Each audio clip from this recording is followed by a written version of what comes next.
ఇటీవల కాలంలో తమ సైన్యంలో చేరవలసిందిగా భారతీయ పౌరులకు రష్యా ప్రభుత్వం నుంచి ఆఫర్స్ వస్తున్నాయి. అంతేకాదు ఇప్పటికే అనేక మంది భారతీయులు రష్యా సైన్యంలో చేరినట్టుగా వార్తలు కూడా వచ్చాయి. ఈ నేపథ్యంలో భారత విదేశీ మంత్రిత్వ శాఖ స్పందించింది. ఇలాంటి ప్రమాదకర ఆఫర్లకు దూరంగా ఉండాలని భారత పౌరులను విదేశీ మంత్రిత్వ శాఖ కోరింది.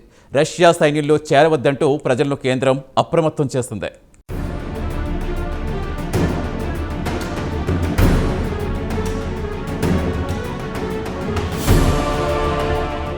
రష్యా ఉక్రెయిన్ యుద్ధం ప్రారంభమై 3 ఏళ్లు దాటింది.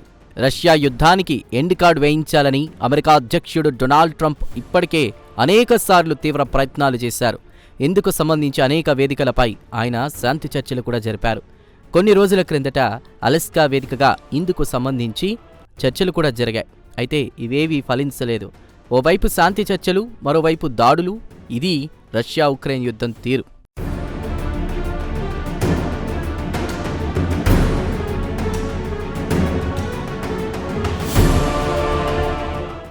కాగా 3 ఏళ్లకు పైగా యుద్ధం కొనసాగుతూ ఉండడంతో రష్యా అనేక సమస్యల్లో చిక్కుకుంది. ఇందులో ఒకటి సరిపడా సైన్యం లేకపోవడం. 3 ఏళ్లకు పైగా కొనసాగిన యుద్ధంలో 2 వైపులా నష్టం జరిగింది. రష్యాకు చెందిన అనేక మంది సైనికులు ఈ యుద్ధంలో చనిపోయారు. దీంతో సైన్యంలో రిక్రూట్మెంట్లు చేయాలని రష్యా సర్కార్ భావించింది. ఈ నేపథ్యంలో ఇతర దేశాల పౌరులకు బంపర్ ఆఫర్లు ఇవ్వడం ప్రారంభించింది. అయితే సైన్యంలో చేరడానికి అని కాకుండా వేరే పనుల కోసం అంటూ కూడా రష్యా బుకాయిస్తోందని తెలిసింది.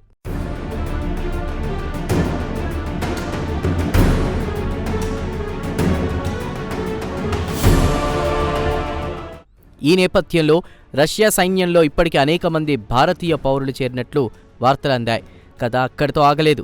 మరింత మంది భారతీయ పౌరులకు ఆఫర్ల పేరిట రష్యా సర్కార్ వలవేస్తున్నట్లు సమాచారం అందింది. ఈ నేపథ్యంలో భారత విదేశీ మంత్రిత్వ శాఖ స్పందించింది. రష్యా సైన్యం ఆఫర్లు అత్యంత ప్రమాదకరమని భారత విదేశీ మంత్రిత్వ శాఖ పేర్కొంది. ఈ మేరకు భారత పౌరులను విదేశీ మంత్రిత్వ శాఖ ప్రతినిధి రణధీర్ జైస్వాల్ ఒక ప్రకటన కూడా చేశారు.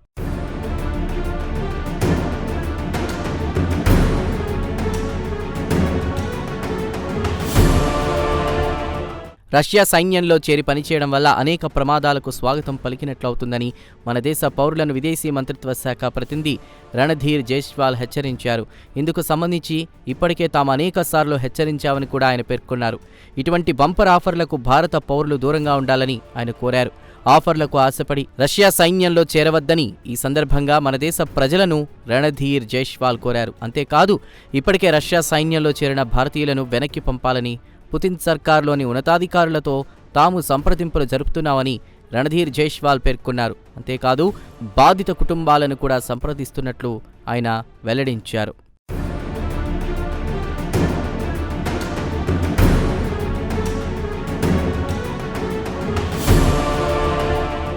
ఇదిలా ఉంటే నిర్మాణ పనులకు అంటూ తమకు అబద్ధాలు చెప్పి అంతిమంగా సైన్యంలో చేర్పించారని ఇటీవల 2 భారతీయులు ఆరోపించారు. ప్రస్తుతం ఈ 2 ఉక్రెయిన్ సరిహద్దుల్లోని ఒక మిలిటరీ క్యాంపులో ఉన్నారు. విజిటర్స్ వీసా మీద వారిని రష్యానే తమ దేశానికి పిలిపించుకుందని తెలిసింది. తాజాగా ఈ విషయం వెలుగు చూసింది. దీంతో రష్యా ఆఫర్లు అత్యంత ప్రమాదకరమంటూ భారత పౌరులను విదేశీ మంత్రిత్వ శాఖ ప్రతినిధి రణధీర్ జైస్వాల్ హెచ్చరించారు. ఈ నేపథ్యంలో తెలిసి తెలియక రష్యా సైన్యంలో చేరిన వారిని తిరిగి భారత్కు రప్పించడానికి కూడా కేంద్ర ప్రభుత్వం సంప్రదింపులు మొదలుపెట్టింది. కాగా క్రిందటి ఏడాది రష్యా వెళ్లిన ప్రధాని నరేంద్ర మోదీ ఇదే విషయమై పుతిన్తో చర్చించినట్లు విదేశీ మంత్రిత్వ శాఖ వెల్లడించింది.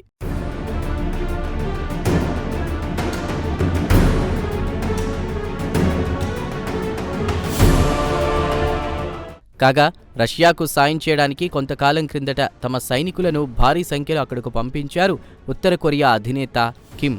ప్రస్తుతం ఇలా వెళ్లిన ఉత్తర కొరియా సైనికులు రష్యా సైనికులతో కలిసి ఉక్రెయిన్పై దాడులు చేస్తున్నారు. చాలా కాలం పాటు ఈ విషయాన్ని కిమ్ తోసిపుచ్చారు. అయితే సాక్ష్యాధారాలు దొరకడంతో చివరకు కిమ్ అంగీకరించక తప్పలేదు. తన మిత్రదేశమైన రష్యాను ఆపద సమయంలో సైనికులను ఇచ్చి ఆదుకుంటే తప్పేంటని కిమ్ సూటిగా ప్రశ్నించారు.